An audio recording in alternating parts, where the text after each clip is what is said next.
பிஸ்மில்லாஹிர்ரஹ்மானிர்ரஹீம். குர்ஆனில் கூறப்பட்ட நகரங்களில் ஒன்று அந்தாக்கியா. இது அல்லாஹ்வின் வேதனை இறக்கப்பட்ட நகரமாகும். அங்கு வாழ்ந்த மக்கள் அல்லாஹ்வின் நல்லடியார்களை கண்ணியப்படுத்தாமல் இழுத்தும் பழித்தும் பேசி உச்சகட்டமான தொந்தரவு கொடுத்ததால் அழிக்கப்பட்டனர். நபி மூசா அலைஹிஸ்ஸலாத்து வஸ்ஸலாம்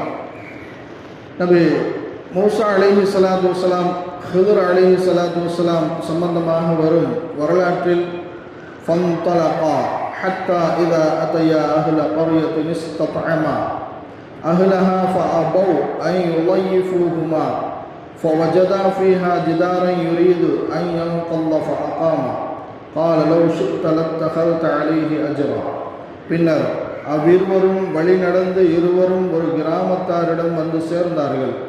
தங்கள் இருவருக்கும் உணவு தருமாறு அந்த கிராமத்தாரிடம் கேட்டார்கள். ஆனால் அவ்விருவருக்கும் விருந்தளிக்க அவர்கள் மறுத்துவிட்டார்கள். அப்போது அங்கே இடிந்து அடியோடு விழும் நிலையிலிருந்த ஒரு சுவரை அவ்விருவரும் கண்டனர். ஆகவே அவர் சரி செய்து நிமிர்த்து வைத்தார்.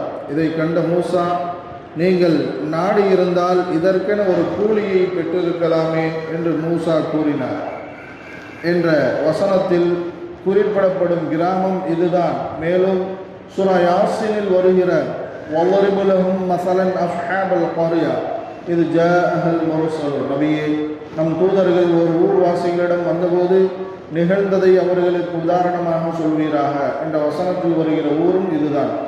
இந்த அந்தாக்கியா அன்றைய காலத்தில் ரஷ்யாவின் கட்டுப்பாட்டில் இருந்த ஊராகும்.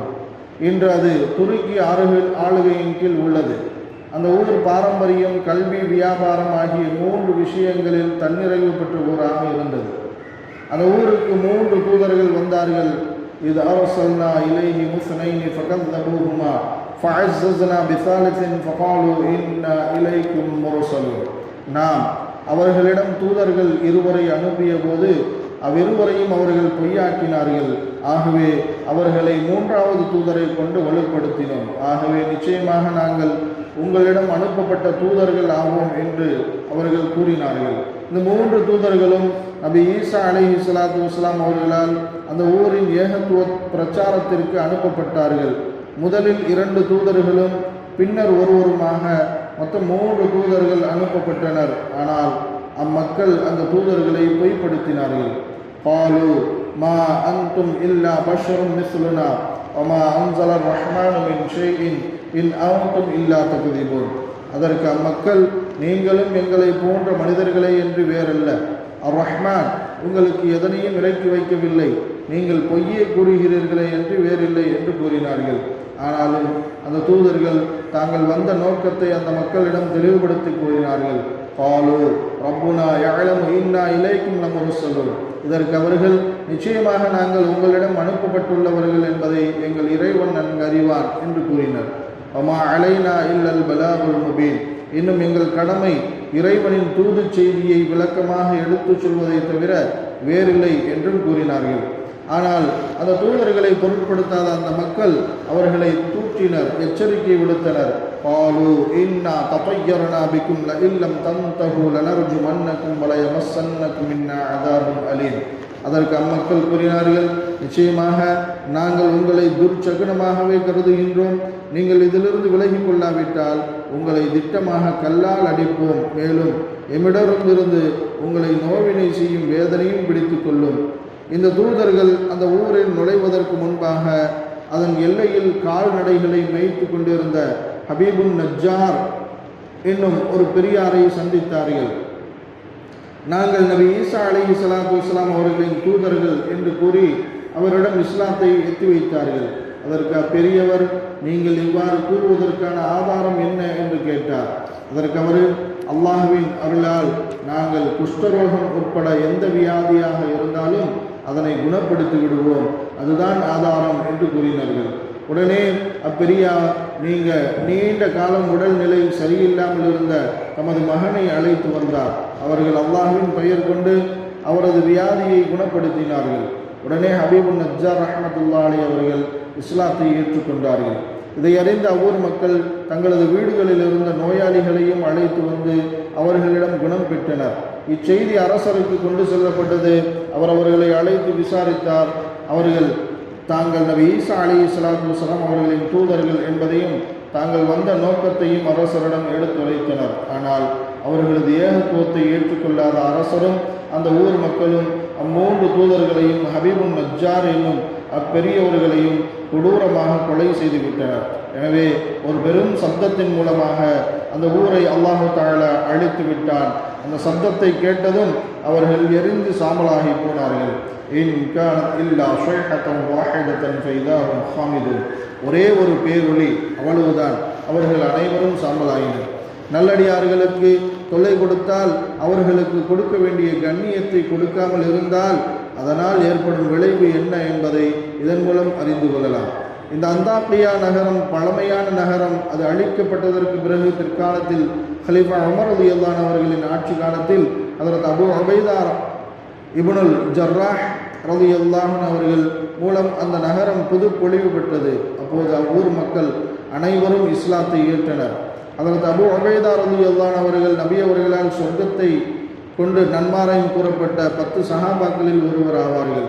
ஒவ்வொரு சமுதாயத்திற்கும் ஒரு நன்னம்பிக்கையாளர் இருப்பார். எங்களது சமுதாயத்தின் நன்னம்பிக்கையாளர் அபூ உபைதா ஆவார் என்று நபி அவர்களால் போற்றப்பட்ட சஹாபி அவர்கள். ரோம், பாலஸ்தீன் மற்றும் பகுதிகளில் இவர்களின் தலைமையில் இயங்கிய படைகளால் கைப்பற்றப்பட்டவையாகும். ஒரு முறை கலீஃபா உமர் ரலியல்லாஹு அன்ஹு அவர்கள் சஹாபாக்களை ஒன்று கூட்டி உங்களின் ஆசைகளை கூறுங்கள் என்று கேட்டபோது ஒவ்வொருவரும் தங்களது நன்மைகள் செய்வது சம்பந்தமான ஆசைகளை வெளிப்படுத்தினர். இறுதியில் அந்த சஹாபாக்கள் உமர் ரலியல்லாஹு அன்ஹு அவர்களை நோக்கி, கலீஃபா அவர்களே, உங்களது ஆசையை கூறுங்கள் என்று கேட்டனர். அதற்கு அவர்கள், உங்களில் ஒவ்வொருவரும் ஹஜ்ரத் அபூ உபைதா ரலியல்லாஹு அன்ஹு அவர்களைப் போல ஹஜ்ரத் ஹுதைஃபத்துல் யமான் ரலியல்லாஹு அன்ஹு அவர்களைப் போல மாற வேண்டும், அதுதான் எனது ஆசை என்று கூறினார்கள். இந்த சீதேவிகளைப் போல அல்லாஹ் நம்மையும் ஆக்கி அருள் புரிவானாக. அந்த ஊர் வாசிகள் ஹஜ்ரத் கலீஃபா ரலியல்லாஹு அன்ஹு அவர்கள் ஹஜ்ரத் கலீஃபா உஸ்மான் ரலியல்லாஹு அன்ஹு அவர்களது ஆட்சி காலத்தில் அவர்களிடம் வந்தார்கள். கலீஃபா அவர்களே, தாங்கள் குர்ஆனை ஒன்று சேர்க்கும் மகத்தான பணியில் ஈடுபட்டுள்ளீர்கள். திருக்குர்ஆனில் எங்களது ஊரை பற்றி அவர்கள் நபி மூசா அலைஹிஸ்ஸலாத்து வஸ்ஸலாம், ஹில்ர் அலைஹிஸ்ஸலாத்து வஸ்ஸலாம் ஆகியோருக்கு உணவு கொடுக்க மறுத்தார்கள் என வருகிறது. இது எங்களுக்கு மிகவும் கேவலத்தை ஏற்படுத்துகிறது. எனவே அந்த வாசகத்தை நீங்கள் மாற்ற வேண்டும்.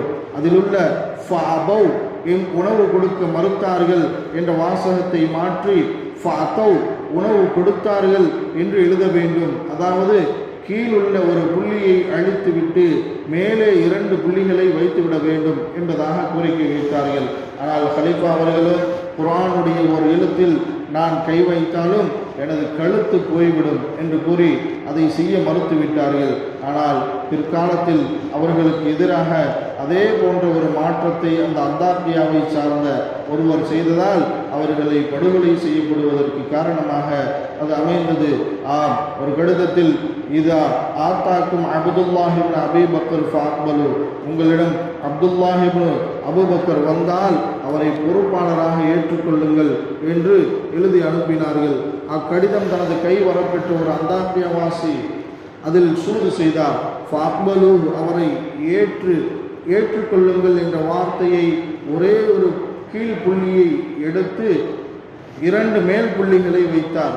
அது ஃபஅக்தலு, அவரை கொன்றுவிடுங்கள் என்ற வாசகமாக மாறிவிட்டது. இது பொதுமக்களின் கைகளுக்கு கிடைத்தபோது கலீஃபா உஸ்மான் ரலியல்லாஹு அன்ஹு அவர்களுக்கு கெட்ட பெயரை ஏற்படுத்தியது. இறுதியில் குழப்பங்கள் ஏற்பட்டு அவர்கள் கொல்லப்படுவதற்கும் அது காரணமாக அமைந்தது. கலீஃபா உஸ்மான் ரலியல்லாஹு அன்ஹு அவர்கள் குர்ஆனில் நான் இதை செய்ய மாட்டேன் என்று கூறிய மாற்றத்தை அவர்களது கடிதத்தில் செய்து அவர்களின் மரணத்திற்கு காரணமாக அந்த ஊர்க்காரர்கள் ஆனார்கள். அல்லாஹ்வின் நல்லடியார்களான சாலிஹீன்களை எப்போதும் கண்ணியப்படுத்துவோம், அவர்களோடு இணைந்திருப்போம். அல்லாஹ் நமக்கு அருள் புரிவானாக.